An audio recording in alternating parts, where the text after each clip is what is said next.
Hi friends, this is 5 Minutes Tech YouTube channel. Here is Samsung Galaxy A04 smartphone. In this video you will learn how you can turn off touch sound in your phone Samsung Galaxy A04. When you touch anything on screen, there will be a sound. Whether it is navigation buttons or app, whatever may be, if you touch, then there will be a sound. Okay, if you want to stop or turn off the sound, yes, you can do it. What you do is just go to the settings of your phone here, then go to sounds and vibration. Here click on system sound and vibration control. Here under sound there will be touch interactions option. Just turn off this button and you will not get any touch sound hereafter. Okay,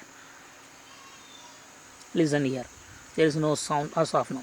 So in this way you can easily turn off touch sound in your phone Samsung Galaxy A04. That's all friends. Thanks for watching. Bye.